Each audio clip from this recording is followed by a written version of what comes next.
Okay, so in the introductory video, I went over some of the basic concepts and the larger assignments that we're going to do in this class.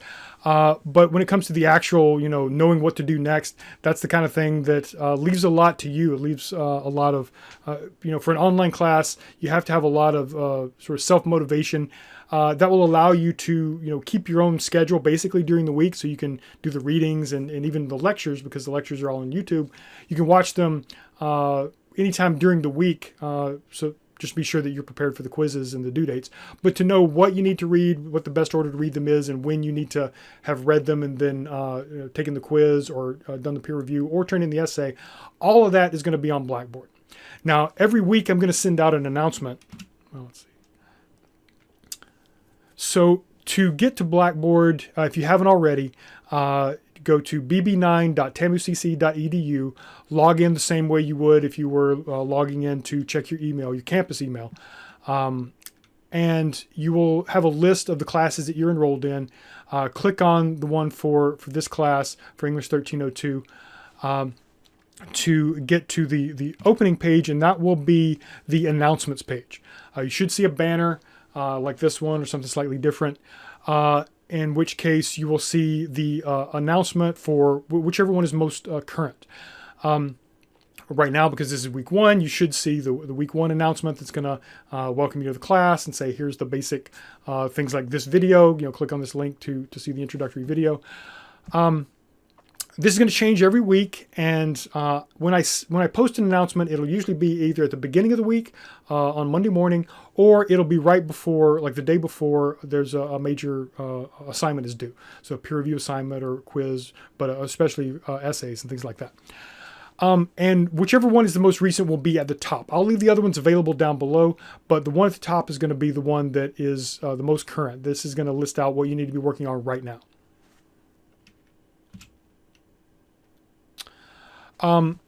If you haven't already, the next thing you need to look at the beginning here is the syllabus.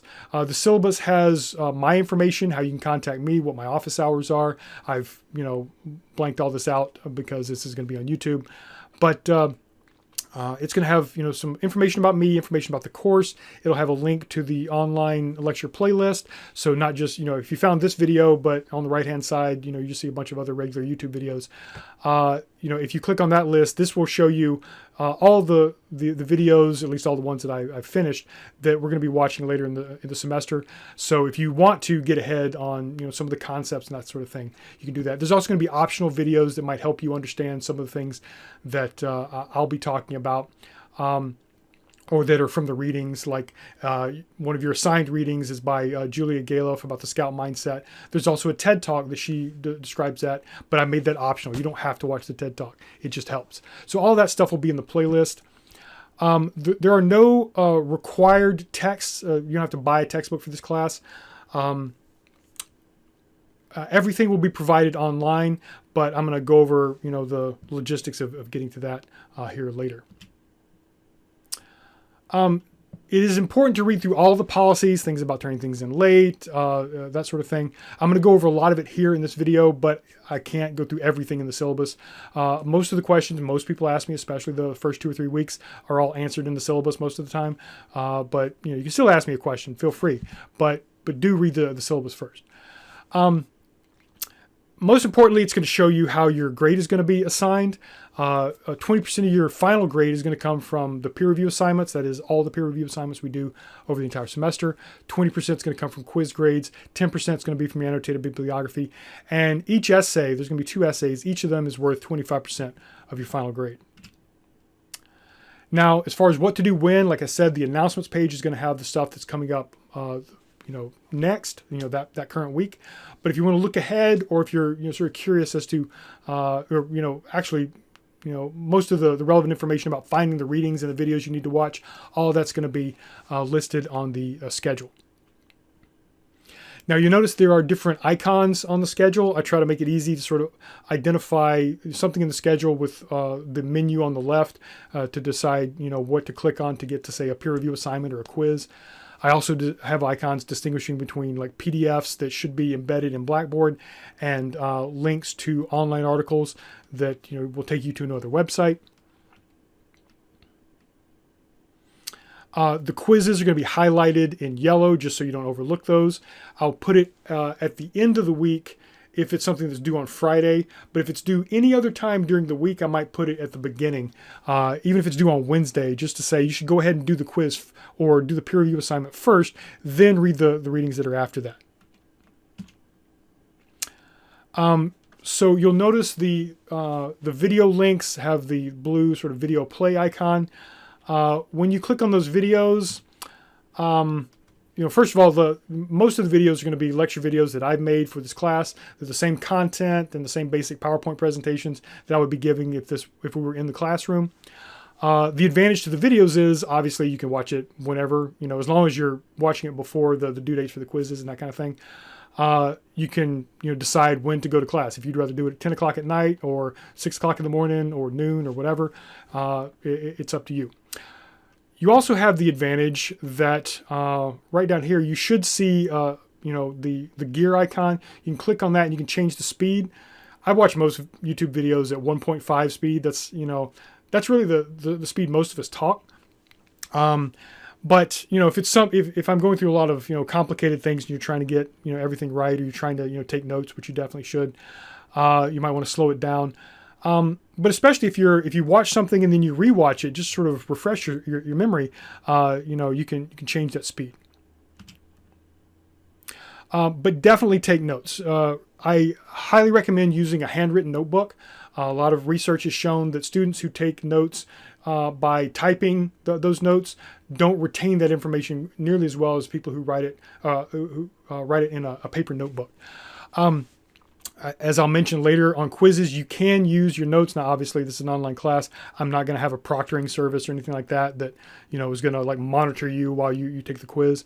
So there's the potential for cheating there, but keep in mind, if you look up your answers by, Google search or something like that, you're probably not going to find an accurate answer. You're going to find something that is clearly not relevant, not particular to the use of the terms in this class.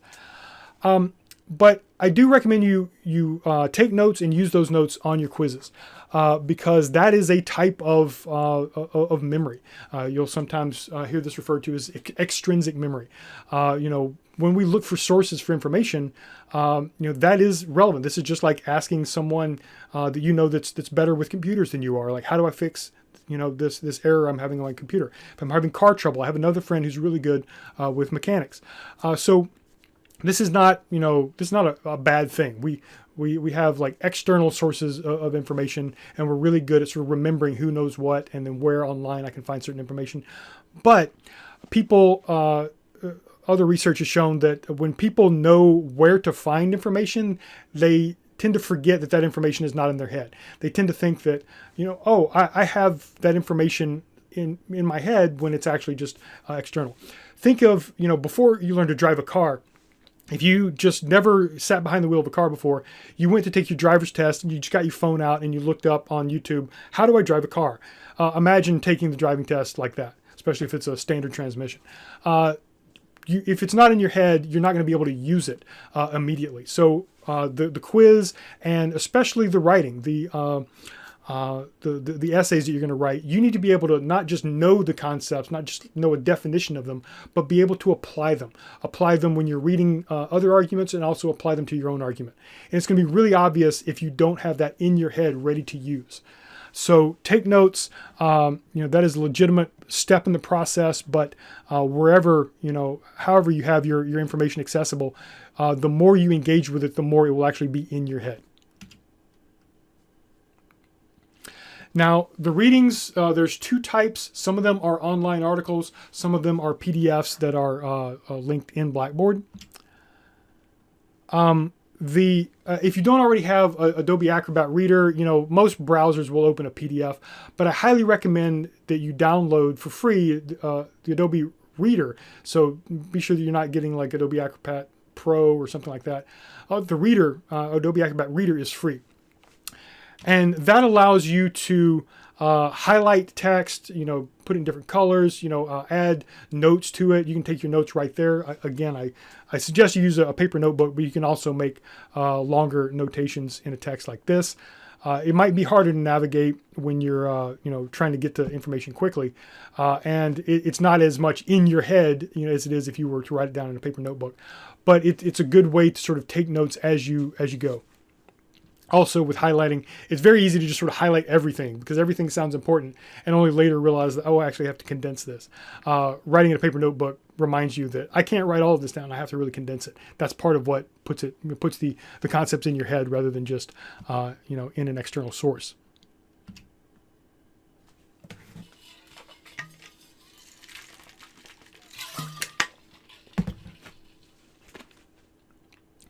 The other types of reading are online. You know how to click on a link and read something in a web browser. But a lot of these come from publications that are subscription publications, and those might give you like a limited number of free articles. And if you reach your limit, or they might not have any free articles at all, but you may find that some articles are paywalled. If you get that notification, usually the thing that you can do most easily is just use another browser. So if you're using Firefox, maybe switch over to Edge or Safari if you're on a Mac, or Google Chrome or whatever. And then there will be a slightly different address that the website reads, so it should let you sort of start over with the maximum number of free readings. You can also switch to another device, another computer, or your phone, or whatever. If that doesn't work for you, if you're just not able to get to this article, let me know as soon as possible. I do not expect you to subscribe to any of these publications. I will make sure that I either substitute another article for that, or that I can get you access to that particular article. But again, I do not expect you to subscribe to anything, to pay any money other than the tuition you've already paid for any part of this class. Okay, the quizzes, as I mentioned before, are highlighted in yellow. This is to make sure you don't overlook them. There will be one quiz every week. It will have 10 questions on it, and you will have 10 minutes to answer those questions. This is the description of the quizzes in the syllabus. Again, I encourage you to use the notes that you've written, but if you are just sort of doing a text search, if you haven't already read these articles and watched the videos, and you just do like a text search based on a term you see there, you're not going to know, I've written these questions so that you actually have to apply the concept. Most of them aren't going to just ask you to identify a definition that is right next to the term in one of the texts. And if you look for it online, who knows what's going to come up. This is why this is a 10-minute quiz. The 10 minutes, that's 1 minute per question, is enough time to give you time to think about it and consult your notes if you know where in your notes you have written about this thing. Or if you know where to go in the original text to find that, and you're just like, it's on the tip of my tongue, I remember reading it this place, go ahead and look that up. But if you haven't already done the readings and really thought about, what they're about, if you haven't learned the concepts, 10 minutes is not going to be enough. So that's why I say, when people say, or write to me and say 10 minutes just isn't enough time, I always have to tell them, you need to spend more time before that. It is enough time. It has been enough time with everybody who has, done the readings. If you don't understand the reading, though, the first time you read it again. Ask me questions. Look at some of the optional other resources for those concepts. But just reading over something once, and if you didn't understand it, you're not ready for the quiz. Read the material until you feel like you've understood it, then take the quiz, and at that point, 1 minute per question will be enough. When you click on, or when you go to the quiz section on the left on Blackboard, where the little hourglass is, you will see this. You will see whatever the most recent quiz is. Now you will probably see the other quizzes underneath it, but you will not be able to take them after the quiz deadline. That is because after the deadline, the answers will be made available to other students in the class, and you can't take the quiz once the answers are available. But the quiz that is the most recent will be at the top. So, you may see quiz 4 beneath quiz 5. and it will tell you, okay, here are the readings, the videos, and whatever else is going to have content that is going to be covered on this quiz. Now, it's not going to have some of the optional videos, but they may help you prepare for the quiz as well. This is just going to say that the main concept, this quiz is going to ask you about concepts from these readings, and you just presume that it might have questions that ask you about concepts from past readings. Not any of the really specific stuff from the past weeks, but the main concepts that you're going to need to know in week 1, you're also going to need to know those in week 5. So they may be on the quiz as well. Click the title, Quiz 5, to begin. A lot of these things on Blackboard are links that don't look like links. So if you're wondering how to start the quiz, there's not like a start button on the first page. You have to click Quiz 5 and then, or Quiz 1 or whichever. Then that will take you to a page that looks like this. And then you can click Begin once you're ready. So when you click on the quiz name on that first quiz page, and it goes to here, you haven't started the quiz yet. The timer has not started. But once you click Begin here, you can read the instructions and that sort of thing, see when the due date is, but that should also be on the schedule. Click Begin, and then that timer starts. And once that timer starts, it will continue to count down for 10 minutes, regardless of whether you lose your internet connection, your computer shuts down, you close your browser. That timer has started, and at the end of that 10 minutes, time's up. You won't be able to start the quiz again. So be sure that you are in a place where you have a secure internet connection and that you're not going to be interrupted.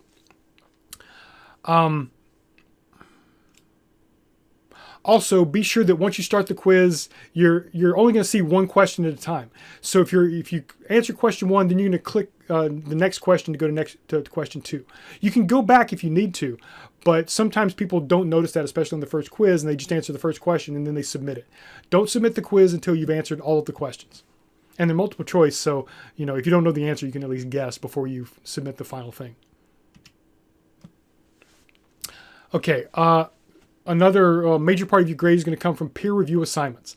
These are the peer review. In this case, we're going to talk about how peer review publications are something that are very different than just mass media publications, because other experts in the field have reviewed it. Well, these peer review assignments, you and your classmates are acting as each other's peer reviewers. You're going to answer questions about your own chosen research project, and then you're going to submit that by the first deadline. There's going to be 2 deadlines for every peer review. So peer review 1 is going to be due probably the Friday, this first Friday at 5 p.m. You have to submit that part by that deadline. Otherwise, you won't be able to complete any part of the peer review.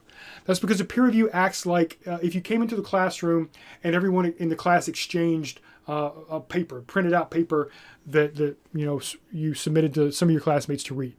But the digital version on Blackboard can only do that once.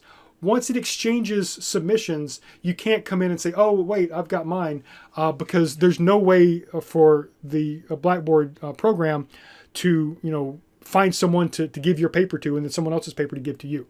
The only way would be if I deleted everyone's submission and made everyone start from the beginning, just because one person didn't submit it on time.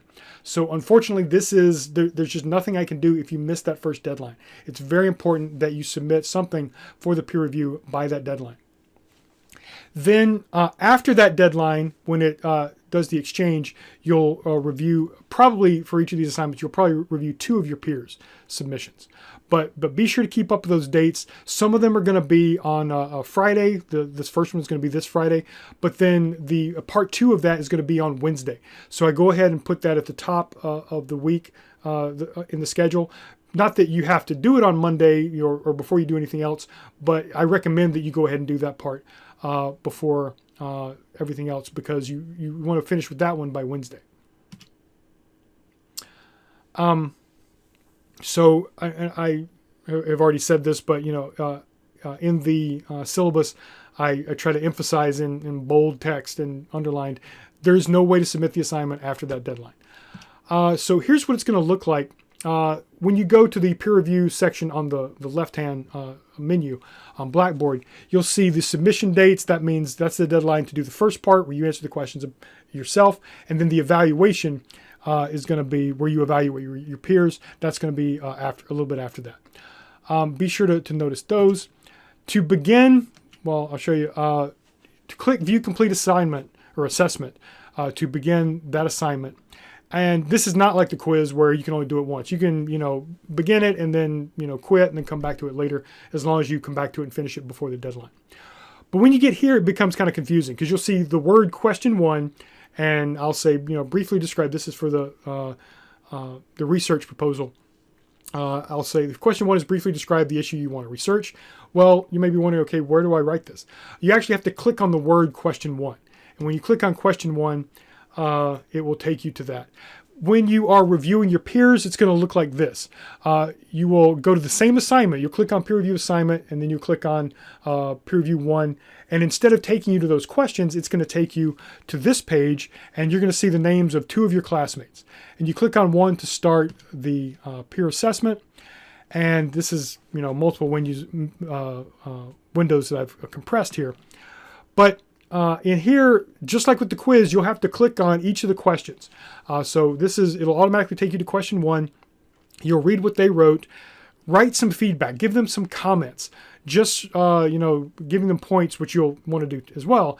But that's not enough. It's the whole point of a peer review is that you get other people's feedback on what you're saying, that you give them feedback on what they've said. You're having this conversation. This is writing as a conversation. And very important, your peers are going to grade you and you are going to grade them. So don't forget to put the number of points. It's usually like, between 0 and 5. But if you forget, it's going to give them a 0. So you don't want to forget that. And, be sure to click on, after question 1, you give them feedback on that. Click on question 2, then question 3. Be sure to give them feedback on all of those, not just on the first question. Whatever grade you get or whatever grade you give, everyone is going to get full credit in their actual final grade. I'm going to give everybody full credit who did the assignment. But very important, if you didn't do the assignment, then you're not going to get credit for it. If you did the assignment but you got a 0, the way Gradebook is working right now, it's hard for me to tell. It doesn't show me that you actually did the assignment, but someone forgot to give you the grade. So be sure to let me know later if you got a 0, but you actually did the assignment. I can then go back and see that you did the assignment and give you credit for that. But it just makes things very difficult and very easy to accidentally give somebody a 0 if you as a peer reviewer don't put a score there. That's why I recommend, even if you don't like what they wrote, if it's not very good, just at least give them a 1 out of 5 rather than a 0. But very important, whatever grade your peers give you, whatever feedback you get from them, even if it's negative feedback, even if they're being critical, that's actually a good thing. Because better to get critical feedback before you submit your essay. That's when I'm going to give you your critical feedback, and it's going to be in the form of a grade. So it's better to get it from your peers first, even if it's maybe doesn't feel very good to get that negative feedback. But that said, be civil. Give your peers critical feedback. Point out, here's a fact you gave that I don't think is accurate, or here's a warrant that might be a fallacy. But be nice about it. Be civil. Act as if you were face to face with that person. Remember, your name is on this as a reviewer, and as the person giving the submission. You may or may not know each other, but that person is going to know the name of the person that's giving them this feedback. Treat them as if you were face to face with them, and you may be face to face with them later on campus or in another class. All right, and then in red, you'll see in week 3, that's where you have the major assignments. The essay, the annotated bibliography, and essay 2 will be further down. Those are in red, and they've got that those scales there. Just remember the essay as a process, as a testing process. That's what those scales are there to remind you of. If you click on the essay section, I should have at least the first essay assignment up. And you will, this is the description of the essays from the syllabus.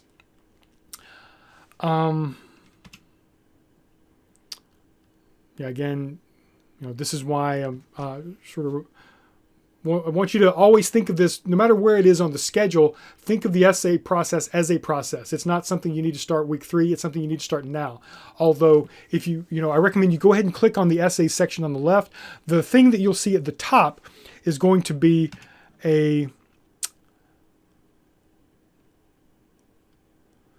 what you'll see at the top of the essay section is probably the finding a topic section. That'll change once I put the assignment for in week 3, I will move the assignment for essay 1 to the top.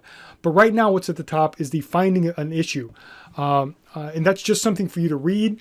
And it's going to try to direct you to sort of think through the things you're familiar with, things you're interested in. Find not only a topic, which is just something to give information about, but an issue, something people disagree about, or something people don't know about, something that has something left to be said, left to be explained, or a question that needs to be asked. That's the difference between a topic and an issue. An issue has a lot of ambiguity that is worth talking about.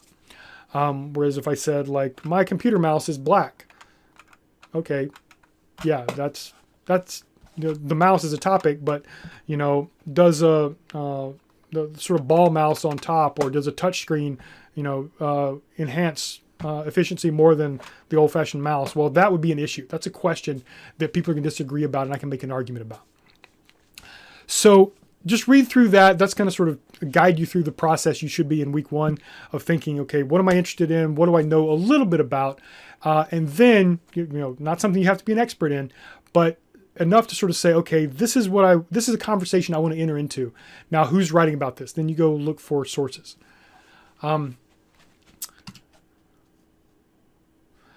When you write your essay, it's going to be an APA style. I know people think, okay, it's an English class, shouldn't it be MLA? This is a university-wide decision. I think it's actually a pretty good one. I've got some issues of the PMLA magazine, that is the periodical published by the MLA, Modern Language Association, and it doesn't even use MLA style in its citations. So MLA is, A style. APA is much closer to the style that most of the other academic publications use. It's not exactly the same for everyone, but it's the closest.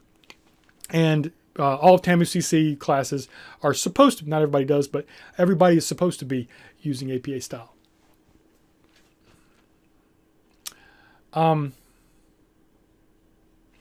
That's mainly for citation. If you don't have to have like a title page. It's not wrong if you do. And that's something that's typical with APA style, but it's not something I care anything about. So it's not something I'm going to require.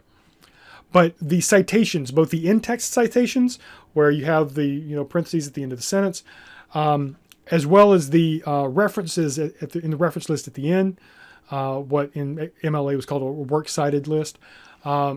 Those need to follow APA style. And there will be a link. If you click on the link to APA citation style, it will take you to Purdue's online writing lab that will break down some of the basics for you. When it comes to submitting your essay, again, just like the quizzes and the peer review assignment, the first thing you do is click on the title. It doesn't look like a link, but it is. You can read the explanation first, but then when you're ready to submit something, when you click on it, you'll see the same description that you saw before you clicked on it, but you'll also see this down at the bottom. It will ask you to attach a file. The file that you save needs to be a Microsoft Word document or an Adobe PDF. Even if you type it in Google Docs or on a Mac, you can usually save it as a .docx file. So do that, but then once you submit it, be sure that you can read it in the browser. If you open it in your browser and it just comes up as a blank page, then I can't read it. So I have to be able to read it like within a browser in order for that to work. So if it's not working as a .docx, then try saving it as a PDF. Most word processors should be able to do that. When you do that, you'll have to click on this button that says, I agree to submit my papers to the Global Reference Database. That is a plagiarism testing tool that just makes sure that you didn't just take this from an article that was online and just pass it off as your own, or that you didn't use another student's essay. But you are probably not going to get, it's going to give you like a matching score, like how much your document matches an online article or something like that. And it's probably not going to be 0. It's probably going to be something between like 10 and 20, maybe 30%. That is because SafeAssign doesn't know how to distinguish between a cited quotation and just a copied and pasted something from someone else's article. So that's something I will do. If I see a score that's a little bit high, I will look at it and it will show me like on one side what you wrote and on the other side what the source text says. And if I see that you cited that source text or you're both citing the same text, not a big deal at all. So don't worry about that score unless it's really, really high. When you submit your second essay, because it's going to borrow a lot of text from your first essay, that score is probably going to be pretty high. But I'm going to check that just to make sure. It shouldn't be 100%, but it might be pretty high, because you can use some of the same language from your first essay. You can use again in your second essay, but there's going to be a lot of additional writing for the second essay. And this is, don't worry about this being any kind of like copyright thing. Whatever is submitted to the Global Reference Database is not going to be publicly available. No one's going to see this. It's just going to be something that the plagiarism program, the algorithm, is going to use to sort of check against plagiarism in the future. All right, so one last thing on the schedule, I have things listed in the order I recommend you do them. Now, obviously, you're going to want to do all the readings before you take the quiz, because the quiz is going to test your knowledge of those readings.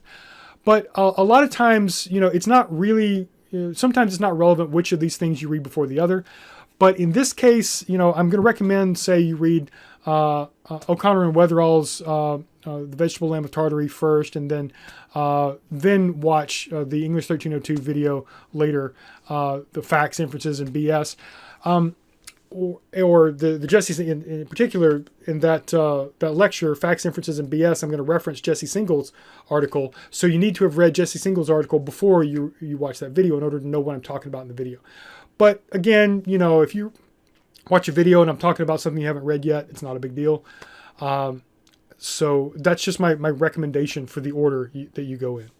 The one thing that is you definitely want to do is keep in mind the quiz especially, but also to some extent the peer review is going to presume that you already have understood the concepts in the readings.